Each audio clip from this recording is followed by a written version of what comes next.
Going live, and this Hangout on Air is live. Hello, I'm Eleanor Slamba with Collaboration Superpowers, and we have Jurgen Appelo and Esko Kilpi today in a conversation on management and complexity. I'll turn it over to Jurgen. All right, thank you, Eleanor.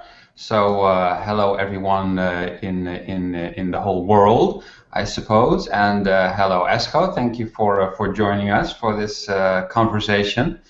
It's a pleasure having you here. For the audience, my name is Jurgen Appelo, and I'm the writer of two books, Management 3.0 and How to Change the World. And I asked Esko to have a conversation with me about management and perhaps some complexity topics that are some of my favorites. So first, Esko, can you introduce yourself and tell us what it is that you're working on? What motivates you to get out of bed these days, Esko? Thank you so much for inviting me to join you today.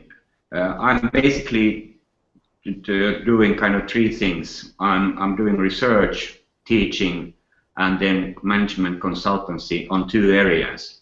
One is creativity, which means that how to deal with uncertainty and how to deal with new value creation that is based not on repetitive logic or factory type of organizations. One is trying to understand what digital tools and digital environments, what they entail, how they change the way we organize and how they change the way we create value. So those are the two areas that I work with. All right, so creativity on the one hand and digital tools on the other. And what are your favorite digital tools at this moment?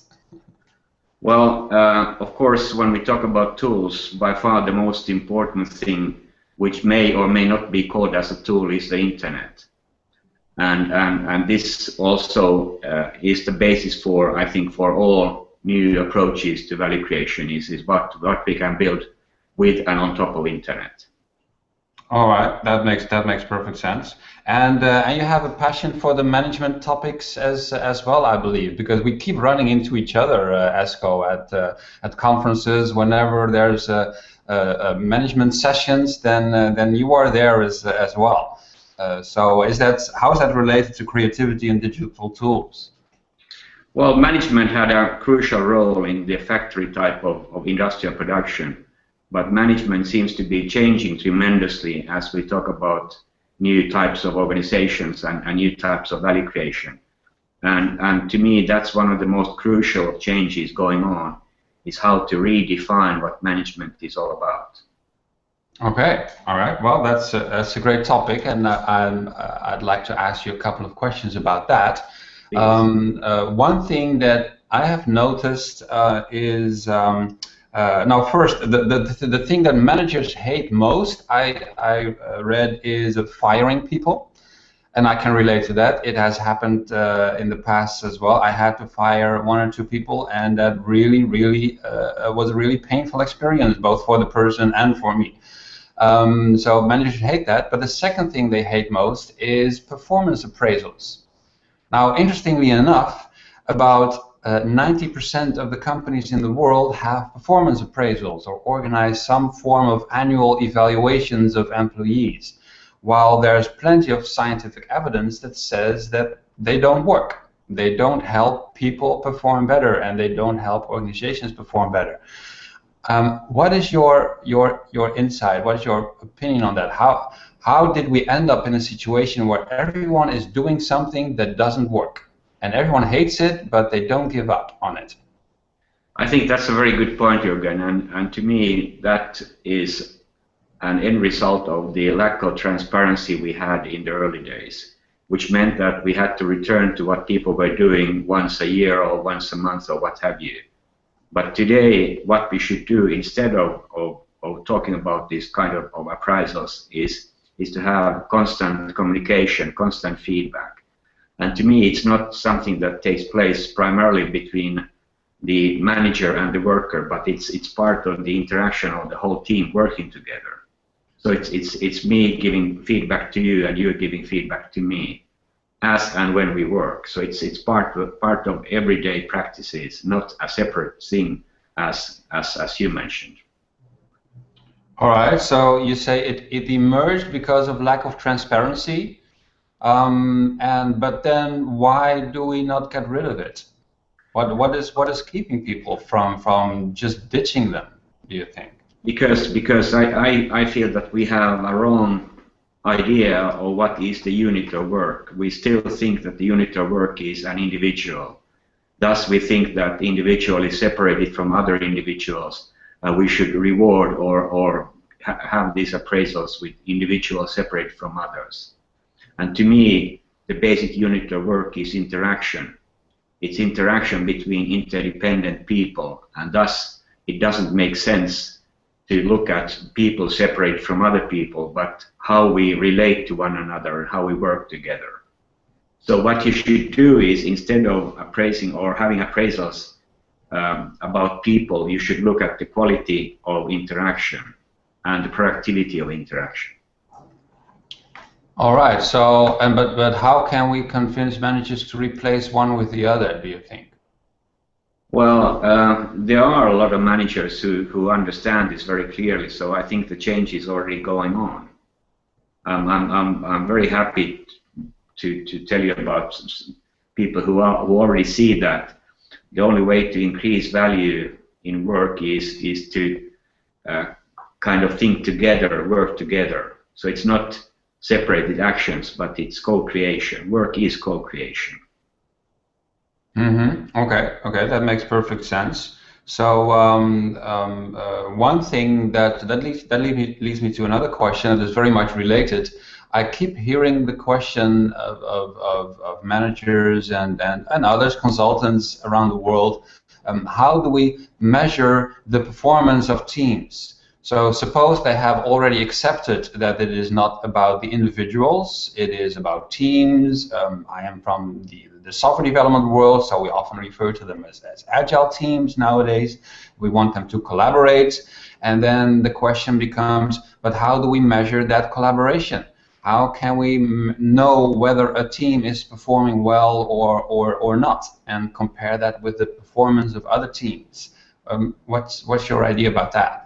Well, I think agile methods have a lot of important insights, and one is, of course, the speed of movement, speed of value creation. And that means that the, in a way, only relevant measure in that sense is whether we are advancing along the lines that we originally agreed to advance. So the reference is what we are doing and what our goals are and how we are proceeding towards those goals. Okay, can you give me an example of something you've seen that works well in terms of measuring the performance of a team? Well, to me, if you talk about agile methods, it's very much about how you work with your backlog and how you decide and agree what is the time frame and how you work with sprints. So it's very kind of self-organizing goal setting in this sense. Okay. My own thought when I hear people asking this question, how do you measure performance of teams, is, well, how do you measure your own performance? As I once tweeted, before you try to measure someone else's performance, why don't you discover how to measure your own? And many people aren't even able or capable of coming up with a couple of metrics that shows what their own performance is. So if they cannot even measure their own performance, then why should you try to measure somebody else's? To me, that sounds sort of humiliating or condescending, that one person is able to measure the performance of someone else. Do you see what I'm getting at here? Well, absolutely, Jurgen. I totally agree with you, and I think measurement is not something that you do to measure others, but it is kind of a quantified self approach, meaning that what you try to do is you try to understand the patterns and you try to understand movement in time. And that to me is, as I explained previously, is always a team thing. It's always something that happens with people. And some people can help you, and you can help them to move faster forward. And some people just keep you stuck, and you may keep other people stuck. Yeah. Yeah. Okay. All right. That makes sense.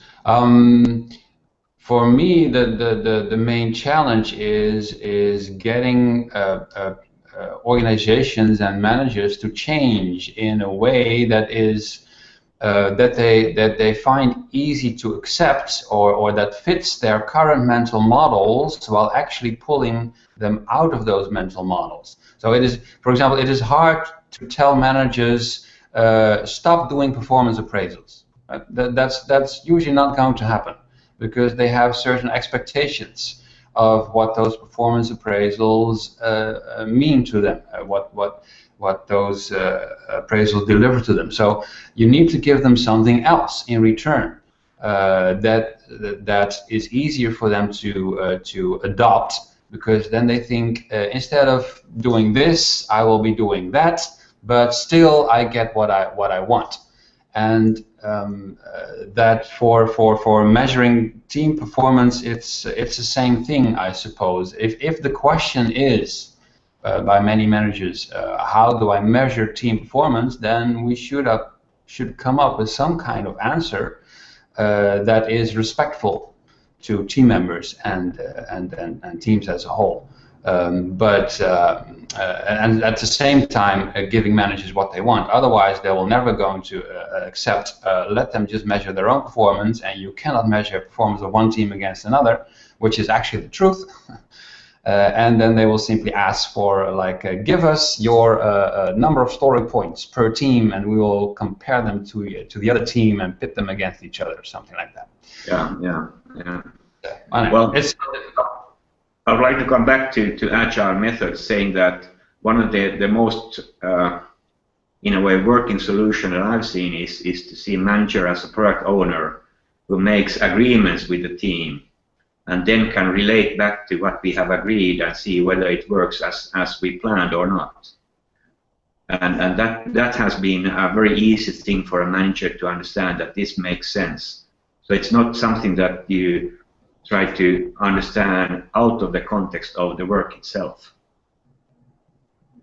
All right. Yeah. I think that makes sense as well. I have been involved in several teams in the past where indeed I was a manager and also responsible as a product owner, and that was a reasonable solution to the problem. Though I must admit that sometimes, in some situations, I noticed that a manager has concerns at a different scope, a different level than just merely the current product.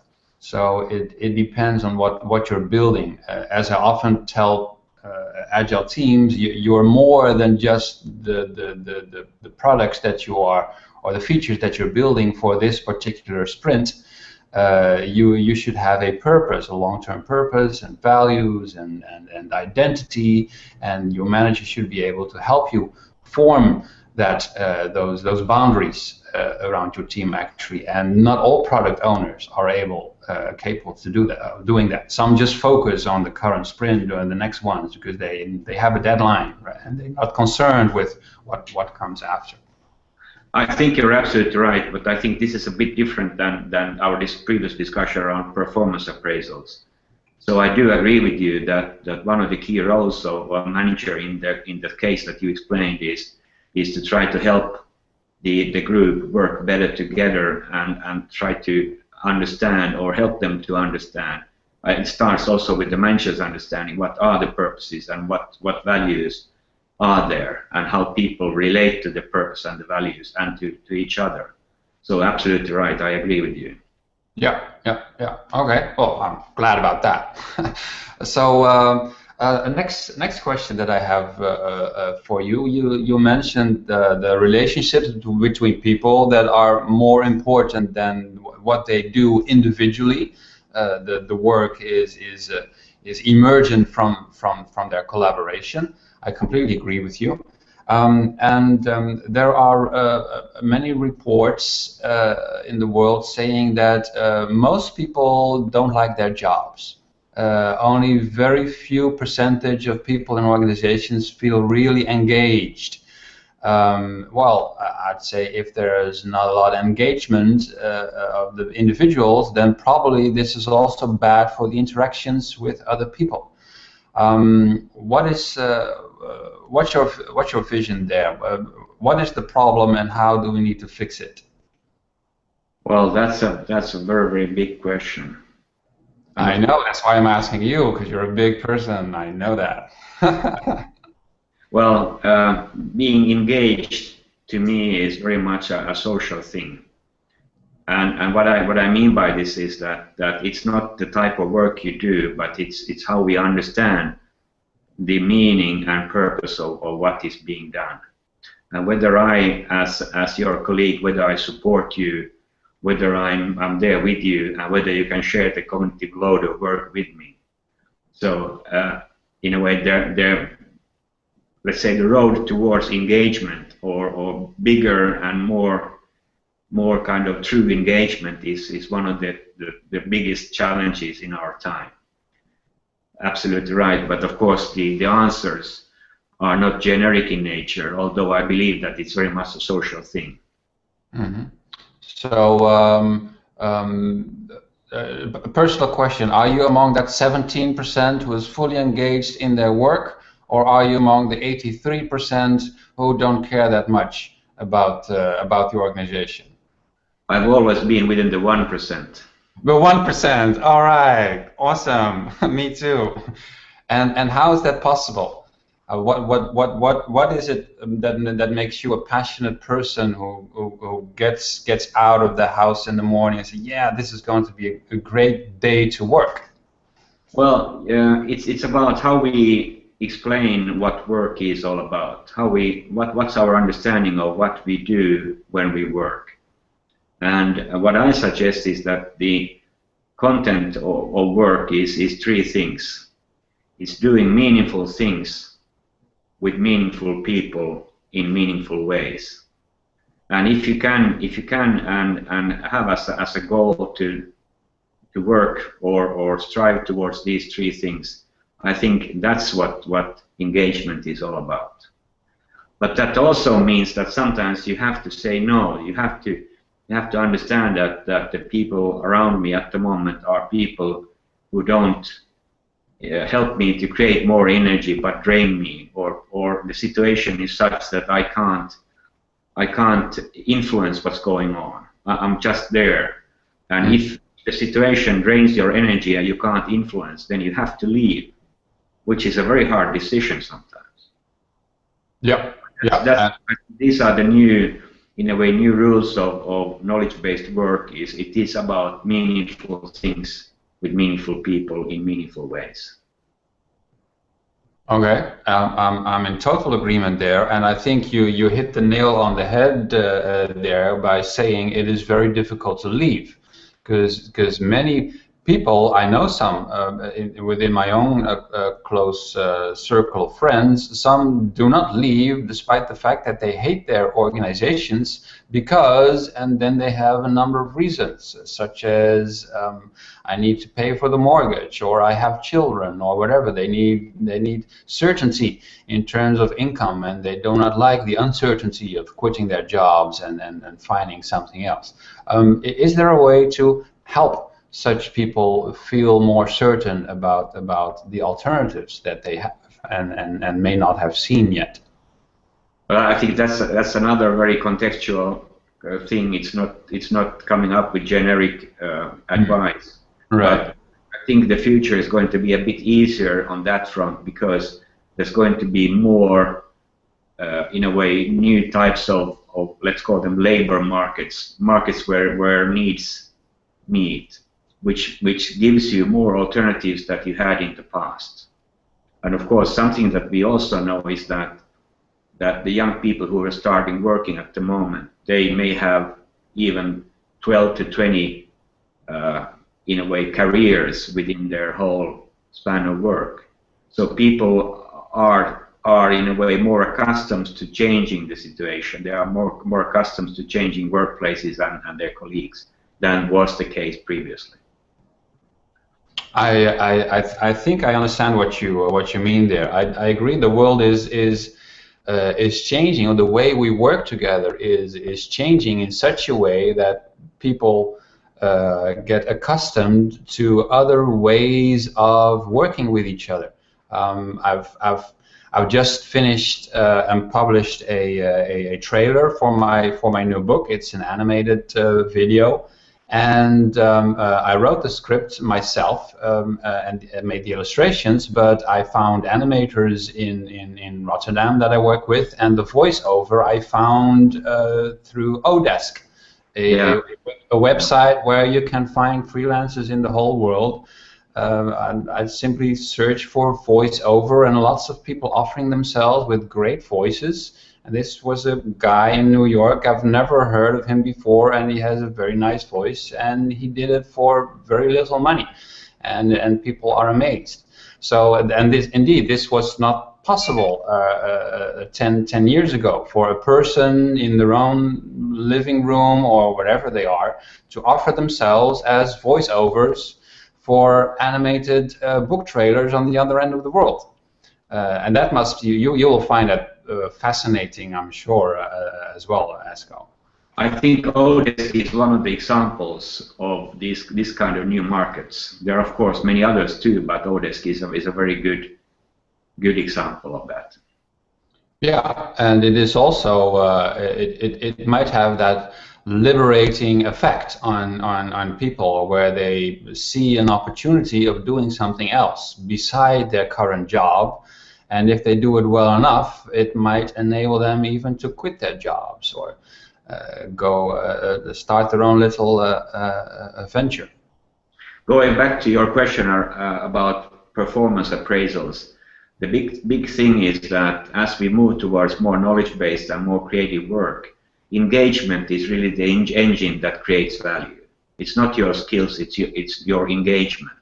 If you are not engaged, it means that you can't be productive, you can't produce. Yeah. I agree, and that also leads me to the next question. When it is about engagement of people, everyone, of course, agrees that it would be so nice if people and workers were happy in their jobs, and we have a lot of work to do to increase that percentage.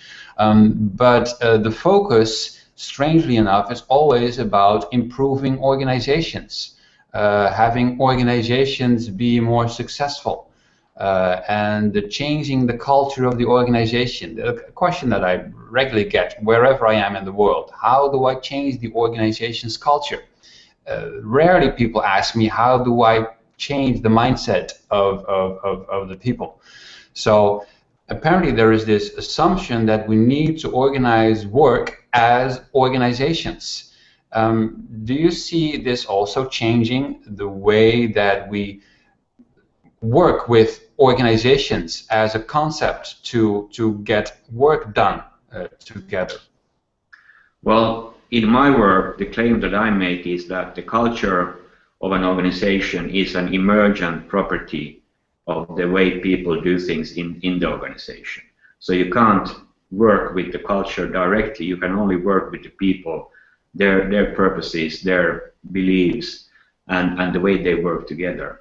So it's kind of from the local interactions point of view that the culture is created. Now, what comes to the organization itself, I'm also claiming that you don't first create the organization and then you work, but organization is an ongoing process of organizing based on the interaction between interdependent people who do things together. So my approach is that organization per se should be much more dynamic and fluid as a concept. So it's not, organization is not a structure, it's a process. Okay, I think you have a very interesting point there. I have a book that I just finished I hardly dare show it with that impressive bookcase behind you, Esko, and it's probably already familiar to you. But have you read this one? Yeah, I have. Yeah. All right. So I just finished it this week, and I was very, very impressed with the amount of research that went into it. And one thing that stood out to me in Beinhocker's book is that he said organizations, the way we have been using them up to now, have been very good at exploiting opportunities in the business ecosystem, but they're not very good at adapting in those ecosystems. Or exploring. Exactly, exploration. Sorry, I'm using the wrong word. Exploration versus exploitation. And often our efforts also in the agile community is at making those organizations more adaptable, more explorative, right? To help them move from exploitation to exploration. But is that actually the right approach? I was wondering when I read this. Shouldn't we just, as our friend Vasco says, just help organizations die more quickly and start new ones in an everlasting cycle of reinvention, creative destruction, as it is sometimes called? Who cares about organizations surviving? It is about the people feeling engaged about the work that they do, and the legal construction around it. It is becoming perhaps less and less relevant. What is your opinion there? Well, I think you're absolutely right, and I think we're going to see much more dynamism when it comes to organizations in the sense that you just explained. Also, of course, it is already here in the way that lean organizations try to iterate their purposes and goals. And the whole idea of pivoting to something totally different is an example of what you are now referring to. So in a sense, the world is already here, but it's going to develop precisely towards the direction that you explained. Okay, so the future is already here. That's a phrase that I've heard before. It's just not evenly distributed, as they say. So, do you have a good example from Finland of organizations or an organization that is quite good at the exploration part as opposed to the exploitation part?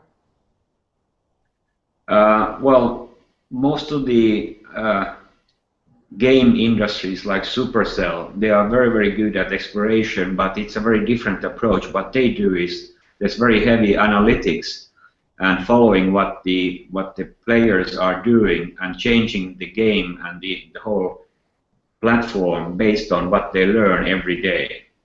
So to me, learning in that sense is not in a way learning something that is already there, but it's creative. It's creating knowledge. It's a very creative approach to organizational development and thus an approach to exploration. So Supercell is number one on my list. Okay. So we need to watch that one and see what that brings us in terms of new ideas of organizing work. Eleanor, do you have some some questions from people in the audience? Because there are some people watching us right now. Yes, I do, Jurgen. An audience member has said, I often hear that software projects are complex systems or complex responsive processes. I find that has implications on decision making. What do complexity thinkers study or state about the decision-making process? Let's go.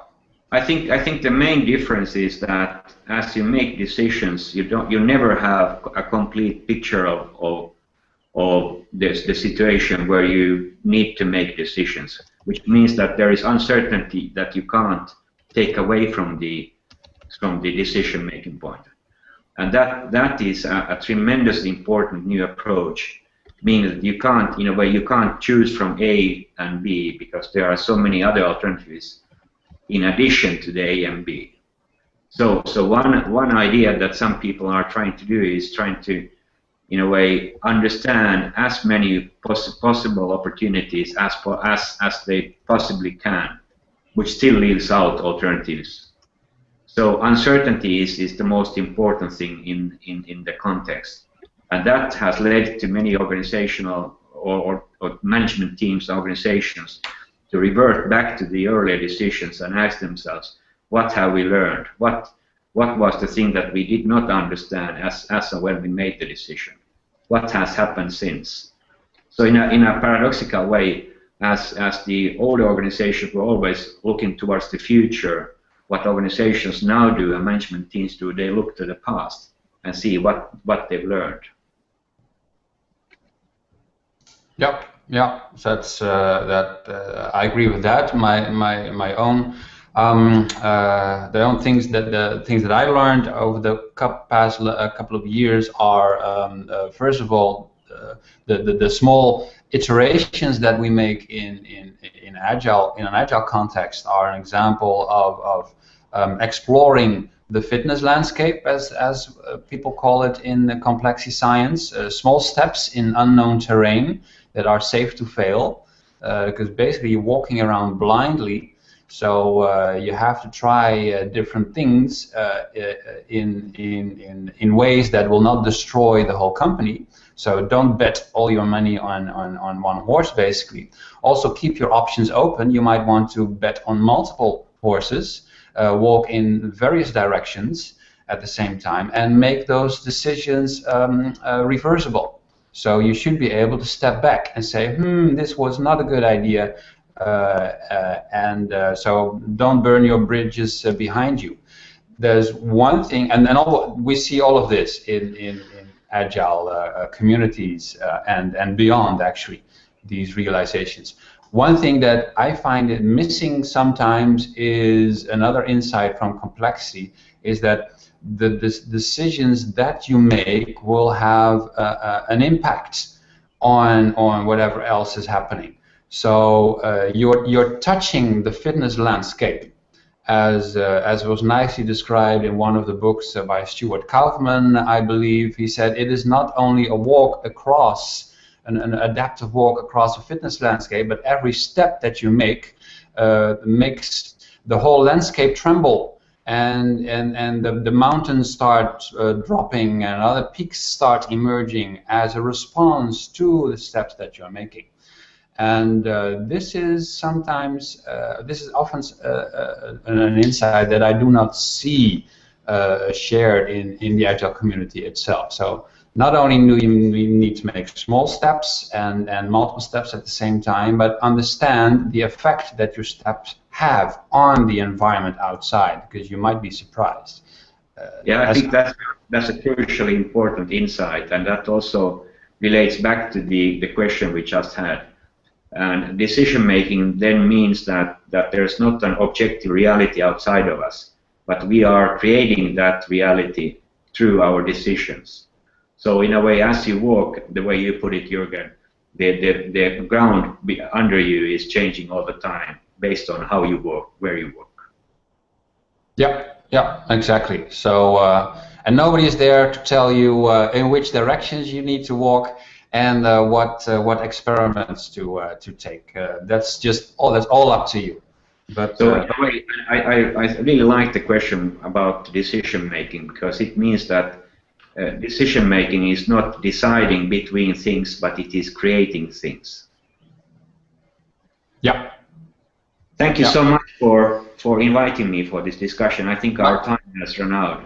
Yes, I was just about to wrap things up, and I was about to tell you. I told you before we started that I was trying to make a sketch note while we were talking, and I failed. I'm afraid this is as far as I came. Okay, wow. It is not much, I'm afraid, but it was an experiment. It was a useful experiment. I just noticed it is extremely hard to draw something while also paying attention. So I need to practice this more. It is a good idea, but I think it was safe to fail within this context. Absolutely. So thank you very much, Esko, for joining us. It's much appreciated. I will let you get back to your huge and impressive bookcase and all the other work that you're doing. It would be great seeing you in Finland sometime. I will be there very soon, within 2 weeks, so there might be an opportunity, but otherwise, That would be fantastic. I'm looking forward to seeing you here. All right, I might see you in Helsinki. So thank you, Esko, and let's get back to Eleanor for wrapping things up. Thank you so much. Thank you. Bye-bye. Thank you. Well, that was a fascinating discussion. Collaboration Superpowers took a number of notes, so I did some sketching while you all were speaking, and we will be posting those notes up on the Management 3.0 website. People can come and register for your workshop in Helsinki at management30.com/workouts and learn more about the questions that we pose to Esko. And we look forward to having more conversations with thought leaders from different countries. This was a fabulous way to kick off this series, and thanks to everyone who watched. The recorded link will be out there in the Twitter sphere within hours. So. All right. Thanks, everyone. And here's a final kudo card for Esko. Thank you. All right. Goodbye, everyone. Thank you. Goodbye. Bye. Bye-bye.